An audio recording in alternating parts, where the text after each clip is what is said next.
মনে হলো যেন কেউ আমাকে কিছু একটা পেছন দিয়ে ছুঁড়ে মারছে, আর কারো দৌড়ে যাওয়ার একটা খচখচ করে একটা আওয়াজ শুনতে পেলাম। তো এটাই হচ্ছে আমাদের প্রাইমারি স্কুল। এই সেই গাছ, এই গাছগুলোর উপরে কত উঠে আমরা খেলতাম। Good morning guys, welcome to my vlog. আর আজকের ওয়েদার দেখো গাইস, দেখো সকাল সকাল ওয়েদার দেখো। সকাল থেকে ঘুম থেকে উঠছি আর বৃষ্টি পড়ছে, মানে সূর্যর মুখই দেখতে পাইনি গাইজ এখনো। যাই না আজকে সারাদিন হয়তো এরকমই চলবে, হালকা হালকা নিম্নচয়ের মতো লক্ষণটা দেখা যাচ্ছে। আর এখানে একটু মাঠের দিকে এসেছিলাম, দেখো ছাতা নিয়ে, বৃষ্টি পড়ছে এখন হালকা হালকা। এই সময় তো এরকম ওয়েদার হওয়ার কথাই না। আর এখানে পুলও আছে, সকাল সকাল চলে আসছে ও, আর আমি আরও মাঠে চলে এসেছি। এরকম ওয়েদার হলে গাইজ একটু মাঠে মাঠে আসতে মজা লাগে, আর একটু ঠান্ডা ঠান্ডাও লাগছে আজকে। ব্রাশ করতে এসেছিলাম মাঠে, ব্রাশ নিয়ে একটু ছাতা নিয়ে ভালো করে ঘুরে আসি, মাঠটা একটু দেখে আসি। ও ভাই, সূর্য দেখাই যাচ্ছে না, কোথাও নেই সূর্য, মেঘে ঢাকা পুরো। আজকে সকাল থেকে দৌড়াদৌড়ি করেই যাচ্ছি, মানে একবার বাজার যাচ্ছি আসছি এই করে যাচ্ছি। মানে সকালবেলা বাবার মানে মিটারে যে পাল্লাটা সেটা একটু খারাপ হয়ে গেছিলো, তো আমাদের পাড়া একটা বন্ধু শিবু, তো ও ঠিক করে দিল, দিয়ে আবার দিয়ে আসলাম, আবার আসলাম বাজার থেকে, আবার যাচ্ছি আসছি এই করছি সকাল থেকে। তাই আর ব্লগটা বানানোর সময় পাইনি। তো যাই হোক, এখন টিফিন সব করে নিচ্ছি। এখন শর্টসের জন্য একটু স্ক্রিপ্ট লিখবো, ভিডিও শ্যুট করার আছে, তারপরে চলো তোমার সঙ্গে দেখা হচ্ছে আবার। আর এখানে চলছে মাস্ট গল্প সকাল সকাল। গ্যাস ফ্যাস সব শেষ, গ্যাস ফ্যাস ঘরে নাই বলে সব রান্না বান্না বন্ধ করে এখানে গল্প চলছে। তোমার পুলকের ধোসা তো ওতে গ্যাস কম লাগে। কি দেখছো? হ্যাঁ কি দেখছো? হ্যাঁ কি দেখছো? কি দেখো? দেখতেছি, তুই করতেছিস তাই দেখতেছি। আচ্ছা, করতেছিস তাই দেখতেছি। কি করলাম? হ্যাঁ কি করলাম? ভিডিওতে কি করলাম? ওই যে ভিডিওটা করলে উঠালি আমার এটা। তোমাকে না, আমি এতক্ষণ ধরে কি ভিডিও করলাম দেখলা তো? ও সেটাও তো দেখেনি কি এইভাবে কি করছিস। এরকম দেখো কি করতে হবে, এরকম দুটো হাত রাখো। হাত রাখলা, হ্যাঁ এই হাতটাকে হ্যাঁ সামনের দিকে ঘোরাতে হবে। হ্যাঁ এটা সামনের দিকে, আর এই হাত থেকে পেছন দিকে ঘোরাতে হবে। মানে একটা পেছনে হবে, দুইবার। চলো মা, দাঁড়া। তাই ডেইলি এরকমই শর্টস ভিডিওর জন্য মা ক্যামেরা ধরে, তো মাকে এরকম রান্না বান্না ছেড়ে আমার ক্যামেরা ধরতে হয়। এই যে আমার দিদা আসছে দেখতে আমরা কি ভয়েস ওভার করছি। দিদা বলো লাইক করে দাও, একটা বলে দাও। হ্যাঁ বলো লাইক করে দাও, লাইক করে দাও, সাবস্ক্রাইব করে দিও। তোমরা সাবস্ক্রাইব করে দিও। হ্যাঁ ইয়ো গুড গাইস, আমি অর্ডারে আছি, কাজে বেরিয়েছিলাম, আর তোমাদেরকে একটা জিনিস আমি ভাবলাম, দেখলাম চোখের সামনে, তো ভাবলাম তোমার সঙ্গে শেয়ার করি একবার। এই দেখো, এই যে রাস্তাটা আছে না, সোজা রাস্তাটা চলে যাচ্ছে, পিছনটা এই যে এরকম। এই রাস্তাটা কিসের জানো? এই রাস্তাটা হচ্ছে আমাদের প্রাইমারি স্কুল। মানে ছোটোবেলায় আমরা ডেলি এই রাস্তাতে একসময় যাতায়াত করতাম, তো এটা হচ্ছে আমাদের প্রাইমারি স্কুলের রাস্তা। পুরো ফাঁকা দেখো রাস্তাটা এখন, জানি না স্কুল ছুটি কিনা বলতে পারছি না, কিন্তু রাস্তাটা এখন পুরো ফাঁকা।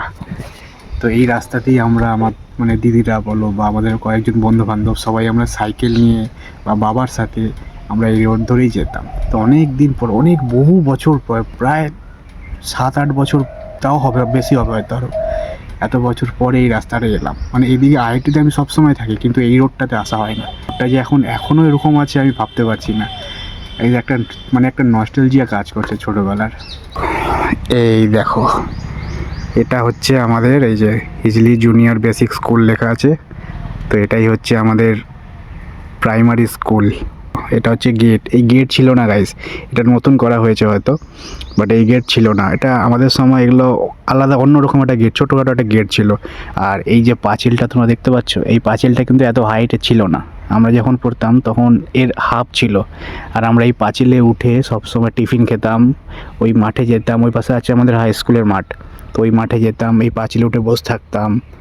আর এইদিকে আছে জঙ্গল, এই জঙ্গলে আমরা কত খেলেছি, ক্রিকেট খেলেছি, হ্যাঁ কত দোকানপাট বসতো এখানে। তো এখন সেগুলো কিছুই নেই, জানি না স্কুল ছুটি না কি বুঝতে পারছি না, বাট অনেক দিন পর এলাম, একটা আলাদাই অনুভূতি কাজ করছে গাইস, তোমাদেরকে বলে বোঝাতে পারবো না, একটা আলাদা নস্টালজিয়া কাজ করছে। তো অর্ডারে আছি, এখন বেশিক্ষণ থাকা যাবে না, এখন ফিরে যেতে হবে, বাট যেতে ইচ্ছা করছে না গাইস, তোমরা হয়তো বুঝতে পারছো ব্যাপারটা। তো যাই হোক, দেখে নাও আরেকবার লাস্ট বারের মতো আমাদের স্কুল। আবার কবে আসবো জানি না, বাট আমি চেষ্টা করবো মাঝে মধ্যে এখানে আসার। যাই হোক, চলো যাওয়া যাক। এই সেই গাছ, এই গাছগুলোর উপরে কত উঠে আমরা খেলতাম। ছোটোবেলার স্মৃতি গাইস, আলাদাই একটা অনুভূতি, এটা বলা যায় না। চলো যাওয়া যাক। এই যে আমি একবার এসে গেলাম, এরপরে হয়তো এই ফিলটা আসবে না। এই রাস্তাঘাটগুলো আমি চিনে আসতে পেরেছি, এটাই। আর রাস্তাঘাট ভুলেই গেছি রাস্তাগুলো কোন দিক থেকে যাওয়া যায়। চলো যাওয়া যাক এবার বাড়ি চলে এসেছি। এখন দেখি মাকে বলবো ব্যাপারটা, দেখি মায়ের রিয়াকশন কি থাকে। চলো খেতে বসছো? আজকে একটা জায়গায় গেছিলাম, প্রাইমারি, আমাদের হিলি প্রাইমারি স্কুলের সামনে। পুরো সেম টু সেম আছে পুরো এখনো জায়গাটা। মনাসের আছে। আর আমি ভেতরে ঢুকিনি এখনো, মানে শুধু গেটের বাইরে থেকে চলে আসছি। গেট বন্ধ ছিল, ছুটি নাকি কি জানি স্কুল। তোরা যে পড়ে তো, আমাকে যে পড়াতো না, ওই স্কুলের ম্যাডাম আমাকে খুব ভালোবাসতো। আমার বাড়িতে আইসা ওর বৃত্তি পরীক্ষা টাকা পাবে বলে আমাকে বাড়িতে এসে খবর দিয়ে গেছে। আমার খুব ভালোবাসতো শিপ্রা ম্যাডাম আর মোনা স্যার। ছোটবেলায় স্যাররা খুব ভালোবাসতো। তো গাইস এখনো খেতে তো বসিনি, কিন্তু দেখি তোমাদের আইটেমগুলো কি কি আছে। ফ্রেশ ফ্রেশ হয়ে বসবো। লোটে মাছের ঝাল, বেশি করে আলু দিয়ে, সজনে ডাঁটা আলু দিয়ে একটা ঝোল, আর কি আছে। চলো খিদা পাচ্ছে আমারও খুব, জামা প্যান্ট চেঞ্জ করে খেতে বসি। তো গাইস সন্ধ্যায় টিফিন চাউমিন করছিল বাবা, এটা খেয়ে এখন কাজে যাব। আর এখানে দিদাও বসে আছে। দিদা খাবো নাকি চাউমিন? না আমি খাই। হ্যাঁ খাও না। দিদার এই যে চোখে ওষুধ দিয়েছে, এখনই চোখ অপারেশন হয়েছে না, এই যে এই ওষুধটা। তো এখন চোখ খুলতে পারবে না, এখন এরকমভাবে কিছু শুয়ে থাকতে হবে। গাইস আমি এখানটায়, এই জায়গাটায় আমি বসেছিলাম, জানি না আমার পেছন দিক থেকে কে যেন একটা, মানে পাথর তো বলবো না, কি যেন একটা মানে ছুড়লো আর কি, বুঝতে পারলাম। আর মানে একটা আওয়াজ হয় না, মানে দৌড়ে যাওয়ার একটা পায়ের যে আওয়াজ, সেই আওয়াজটা আমি হালকা আমার কানে আসলো।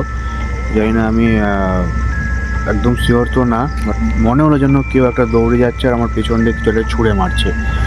আর সব থেকে অবাক করার বিষয় হলো, এই মাঠে এখন আমি ছাড়া কেউ নেই। মানে যতদূর আমি দেখতে পাচ্ছি, তো মানে ওই পাশের দিক কেউ আছে কিনা জানি না, বাট সামনাসামনি তো আমি কাউকে দেখতে পাচ্ছি না।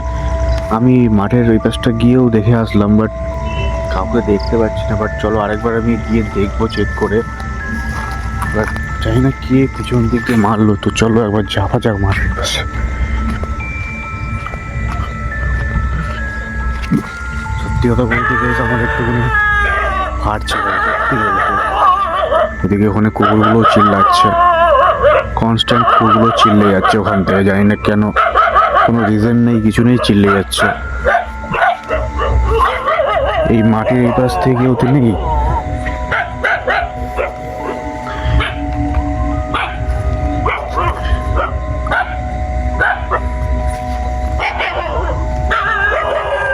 কাউকে দেখতে পাচ্ছি না। আরে আর চুপ কর আর, জানি না কেন চিল্লে যাচ্ছে। কে মারলো ভাই আমাকে পিছন দিক দিয়ে? আমার মনে হলো যেন কেউ আমাকে কিছু একটা পেছন দিয়ে ছুঁড়ে মারছে, আর কারো দৌড়ে যাওয়ার একটা খচখচ করে একটা আওয়াজ শুনতে পেলাম। এত ভুল তো আমার হতে পারে না।